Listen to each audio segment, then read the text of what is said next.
بسم الله الرحمن الرحيم. اليوم عندنا درس آخر من دروس سلسلة تعليم العود للمبتدئين. طبعا درس اليوم وتمرين اليوم هو أيضا على النغمات الطبيعية. نحن لحد الآن كل النغمات اللي جاي ناخذها والتمارين ناخذها هي النغمات الطبيعية. فاليوم عندنا تمرين، طبعا ما ننسى انه قبل كل تمرين قلنا ناخذ هذا التمرين للإحماء، يعني هذا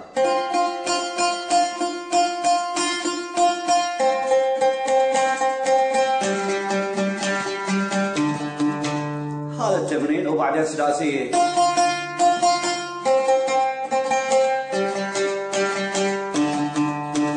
وبعدين ثنائية،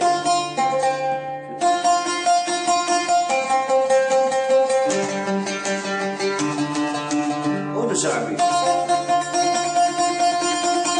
إلى هذا طبعا إحماء. إذا أنت تمرينك ساعتين يعني ربع ساعة تخصصها لهذه التمارين.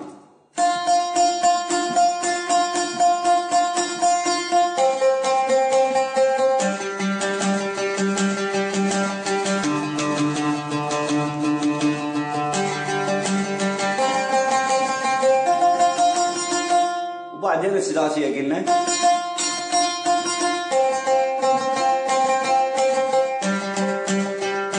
وبعدين الثنائية.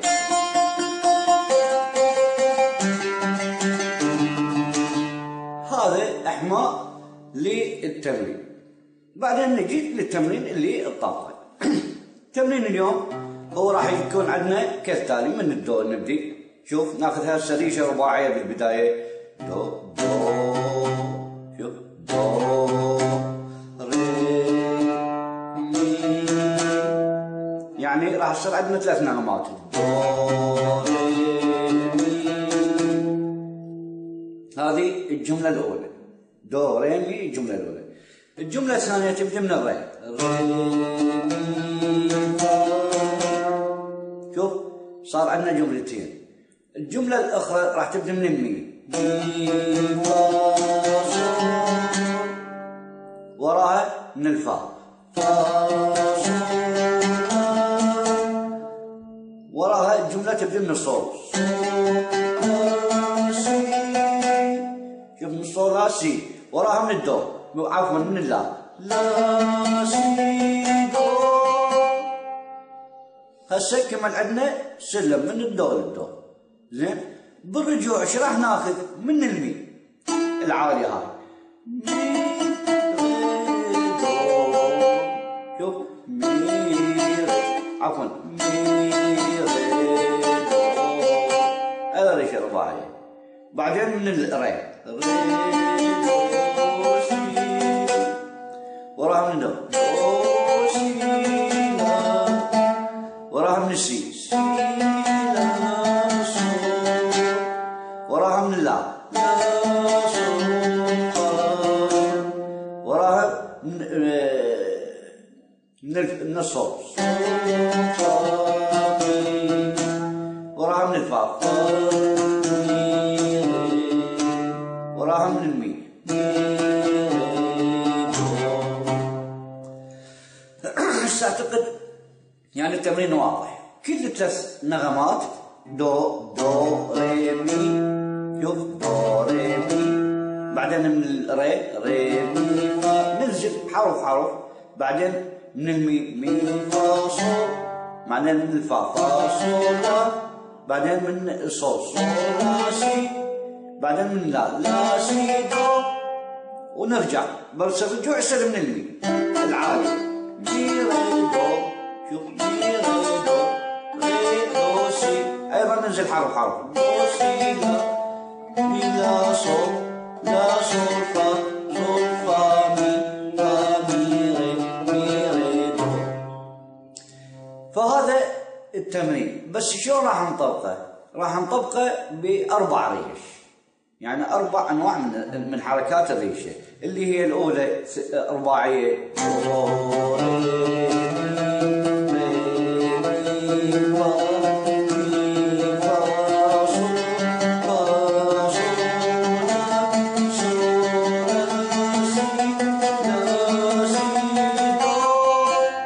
الجزء الاول من التمرين للدو. هسه خلاص نرجع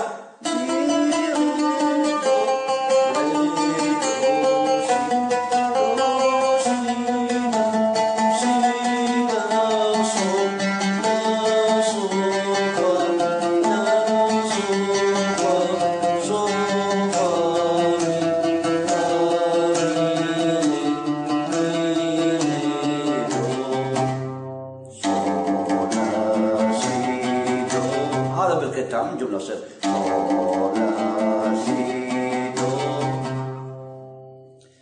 هذه بالنسبة للريشة الرباعية، يعني شوف هذه بالنسبة للريشة الرباعية. الريشة الثلاثية نجي للتمرين نفس التمرين، يعني دو ري مي بس بريشة ثلاثية. شوف هسه واضحة؟ دو شوف دو ري الثلاثية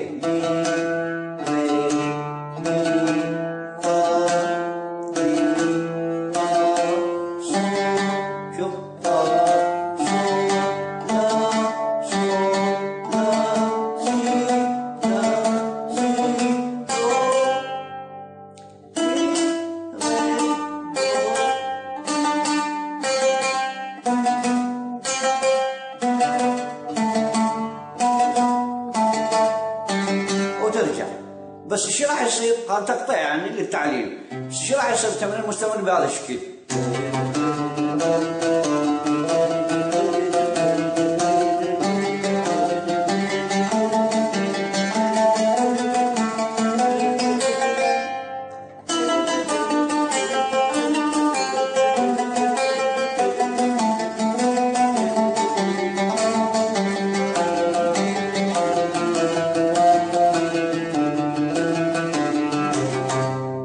واضح؟ هاي ريشة ثلاثية ايقاعها هنا يختلف.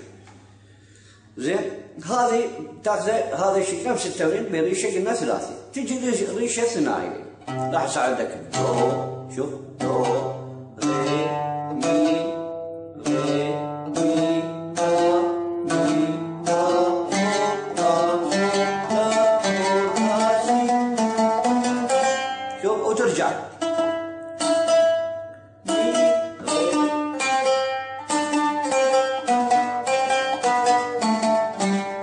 ترجع بريشة ثنائية. فالتمرين ايش راح يصير مستمر بهذا الشكل. دو ري مي فا مي فا صو لا سي لا سي دو مي ري دو دو سي دو سي لا صو لا صو فا مي ري دو صو لا سي دو. ايضا تكتب هذا راح يصير بريشة ثنائية.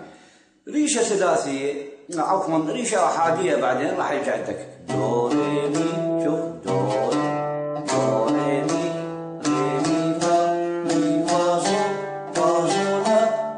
لا سي دو مي ري دو سي دو صو لا صو فا مي ري دو. راح يصير أحادية فمستمر راح يصير بهذا الشيء التمرين. دو ري مي ري مي فا مي فا صو لا سي لا سي دو مي ري دو سي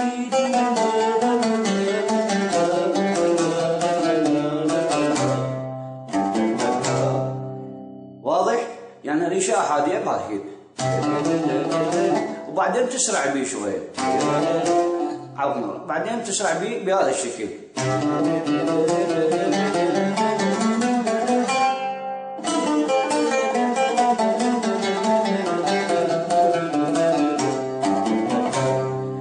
هذا صار بريشة أحادية. هذه 4 أنواع من الريش لازم تطبقها، لأن إذا ما تطبقها ما تصير، ترى ما تقدر تعزف وحتى إيقاعك يصير مو صحيح. فهذه الحركة الأولى، الحركة الثانية للريشة، الحركة الثالثة والرابعة. تطبق هذا التمرين. هذا التمرين مفيد جدا، واحنا لا نزال بالنغمات الطبيعيه، يعني ما عندنا لا بيمول لحد الان ولا ديز ولا كار لحد الان، بس نغمات طبيعيه نستخرجها. واحنا قلنا هاي النغمات الطبيعيه دو، هذا الاصبع دو ري مطلق، مي فا صوت وايد جدا، صو لا سي بهذا الاصبع دو، وترجع دو سي لا صو فا مي ري دو. طبعا هذا بالغربي يسموه سلم دو ميجور، يعني السلم الكبير، دو الكبير. احنا بالشرقي هذا نسميه عجم الدو او عجم الرست. هسه بعدين خلال الدروس القادمه نجي للمقامات ونفهمك. هذا يسموه عجم الدو عندنا. عندنا تمرين اخر اللي هو ناخذه هسه. احنا التمرين هذا اخذناه بثلاث نغمات، الدو ري مي وبعدين ري مي فا مي فا صو بهذا الشكل. هسه راح ناخذ التمرين باربع نغمات، دو ري مي فا. شوف التمرين الموضة دو ري مي ونرجع ري مي فا. هسه راح يصير عندنا دو ري مي فا، واضح؟ دو ري مي فا ري مي فا صو. شوف أربعة، ري مي فا صو، بعدين مي فا صو لا، فا صو لا سي، صو لا سي دو. شوف كمل سلم. أرجع مي، أرجع أيضا من المي، مي ري دو سي. شوف أربعة، واحد اثنين ثلاثة أربعة، مي ري دو سي، ري دو سي لا، دو سي لا صو، سي لا صو فا، لا صو فا مي، صو فا مي ري، فا مي ري دو. أيضا هذا التمرين آخذه بأربع حركات من الريش، اللي هاي الأولى دو ري مي فا، عفوا دو ري مي فا ري مي فا صو مي فا صو،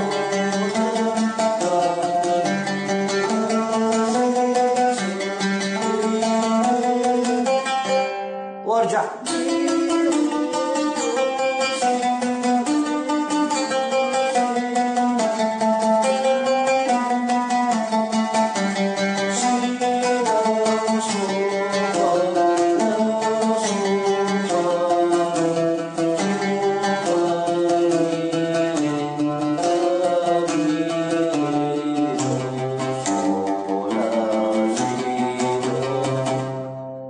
هذه حركة الريشة الرباعية.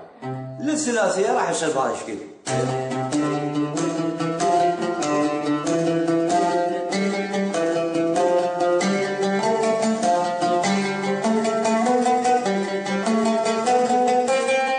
شوف هاي كلها ثلاثية. أرجع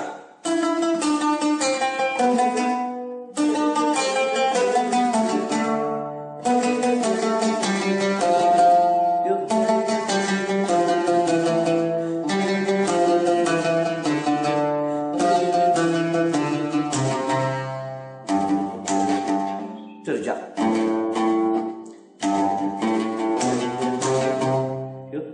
هذا الختام. هذه ريشة ثلاثي.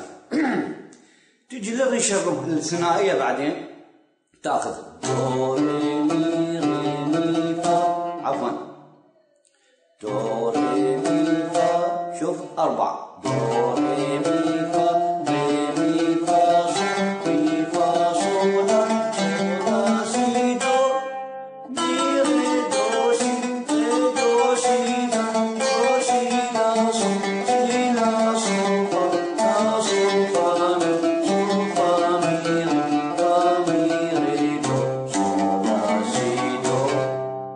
واضح؟ هذا ريشة ثنائية.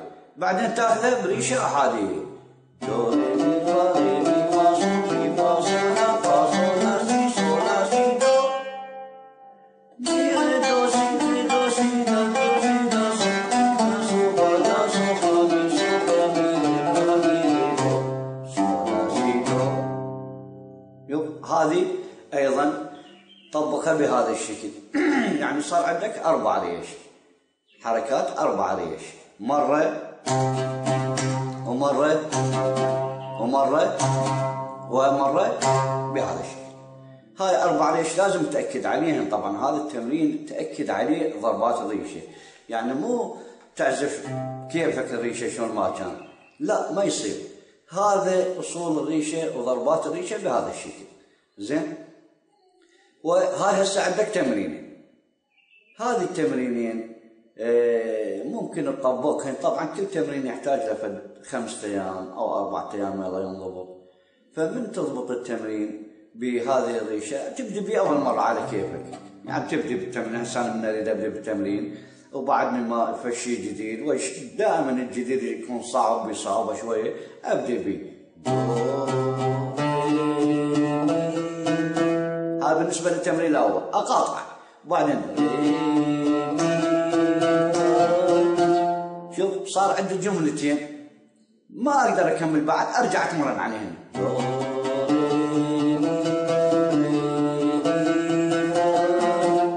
ضبطتهم.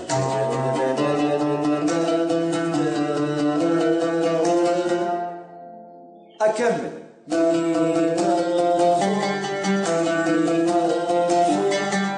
شوف أكمل. هاي صار عندي 3 جمل، أرجع للجملة الأولى.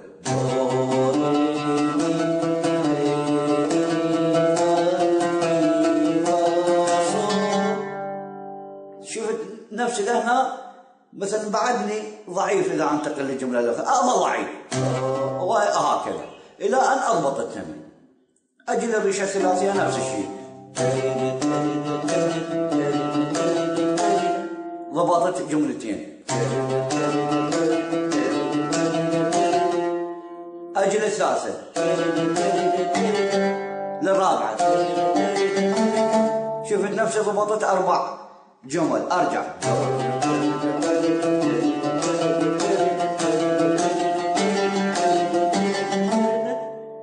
مثلا هنا قمت أخربط ما أتقدم، أظل أعيد بهاي لمن أضبطها وهكذا. أجي للريشة الثنائية، 3 جمل ضبطتهم.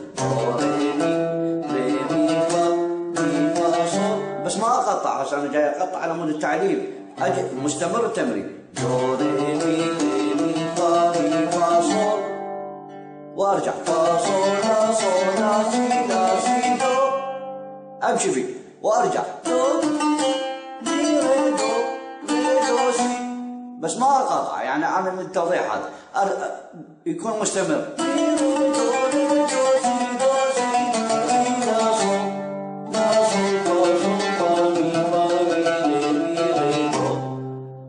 هالشكل. وأجي لتمرين آخر مثلا دو دو ري مي فا.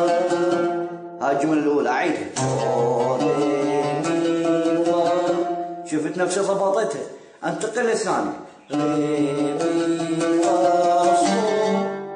بعدني خربطت مثلا، أرجع ري مي فا صول، ضبطتها. أرجع للجملتين، دو ري مي فا مي فا، عفوا دو ري مي فا ري مي فا صول، وأستمر. أجي للريشة الثنائية مثلا، دو ري مي فا مي فا صول. شفت نفسي ضبطتها. أرجع للثالثة، مي فا صول لا. هاي صارت 3 جمل ضبطتهن، دو ري مي فا مي فا صول مي فا صول لا.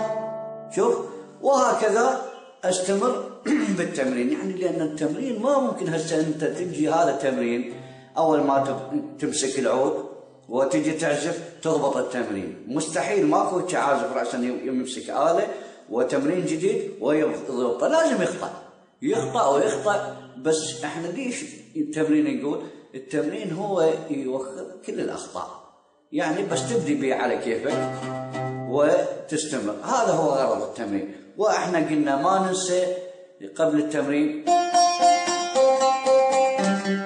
هذا مال الريشه ضربات 4 كأحماء. اذا تمرينك 2 ساعة تخصص ربع ساعة فقط للريشه على مود تتعود عليه. هذا درس اليوم لحد هنا، وأتمنى تمت الاستفادة من الدرس، وإلى درس آخر، ومع السلامة.